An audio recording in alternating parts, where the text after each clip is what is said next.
Бүгүн өкмөткө нааразычылыгын билдирип, ак үй алдына чогулган 9 торолуктардын саны 100гө жакындады. Алар аймакка курулуп жаткан алтынды чайкоочу комбинаттын ишин токтотууну жана башаламандыкка шектелип кармалгандарды бошотууну талап кылышууда. Маалыматтар боюнча бир жума мурда 9 тородогу чыр-чатак боюнча козголгон кылмыш ишинин алкагында 15 кишини милиция кызматкерлери кармап кетип, аларды кечээ түндөп Бишкекке жеткиришкен. 3 аял киши, арасында бала эмгизген энелер, окуучулар да бар дешет нааразычылык акциясына чыккандар. Ошол эжем келип, мен үйүмдө болот, ошол кандай эмесе, ошону мен уроодук алып барып сураттырып турайын.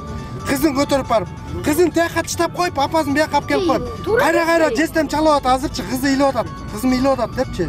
Жок дегенде ошону үй камагына чыгарып берип койсун, анда эмчектей иш. Ошо силер таш бараңга алгансыңар, силер ошо жерде өрттөгөнүңөр деп, ошол эле карапайым элди бирден терип эле ар бирин эле жөндөн эле алып кетип атат.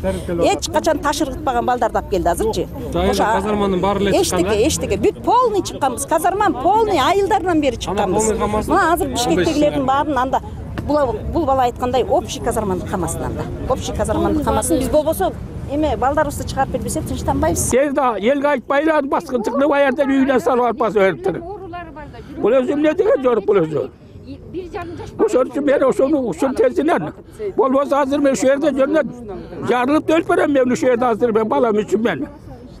Мен балам өзүм жашай алмайт болсо, өзүнүн жети баласы болсо, ошону багалып өтүп алып келип, берге алып келип камап койгон эмесе. Ошон үчүн мен президентке кайрылам, ушу балам тезде балдар чыгарып берсин тезинен. Президент өзү жакшы киши бул өзү. Элдин баары түшүнүп, өзү баарын билген киши. Ошол президентке жетпей атат ушу сөздүн баарысы. Мектептен эле алып келиптир. Биз бияктабыз, тиякта ата-энеси тиякта кечээ уктук биз телефондо. Анан түнкү саат 12:30га чейин моякта камалган жагында жүрдүк. Анан бу жерде турат деген ошо түндө эле башка жака ташып кетиптир. Эмнеден улам кармады деп атат? Эми жана комбинатка шылтоо кылып атат да.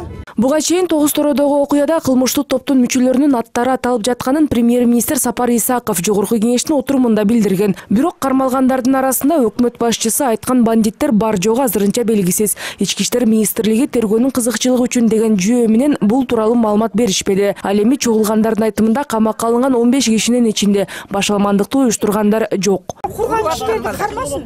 Куруп аткан Кытайда алып келип иштетип аткан, ким иштетип атат? Ал өзүнүн кызыкчылыгы үчүн. Мисалы үчүн комбинаттын биздин 9 торого эмне пайдасы тийди? Женалип максаттуу адам. Урусланды, уланды. Аман. Камасын өзүнө чыгат. Анан бул балдарды камаганда эчтеке чыкпайт. Элдин баарын зыркыратып атасыңар. Кандай бул?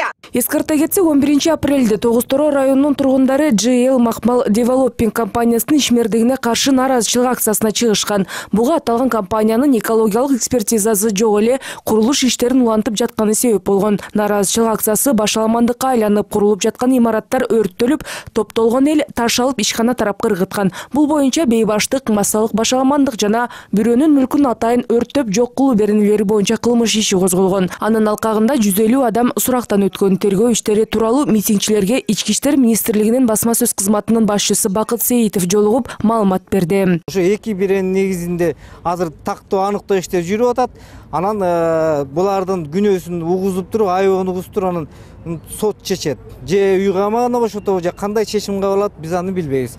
Азырынча булар боюнча атайын тергөө түзүлгөн, ар кайсы ошол мыкты тергөөчүлөрдөн. Себеп дегенде бул бүгүнкү күндө коомдо резонанс жараткан ошол маселе. Бүгүн ошондой эле 9 Торо районунун борборунда да 200 адамдын катышуусунда нааразычылык акциясы болду. Чогулгандардын айтымында алар кармалгандар үйүнө чыгарылмайынча нааразычылык акцияларын уланта беришет экен. Рахат Жаныбекова, Нурбек Капаров, НТС.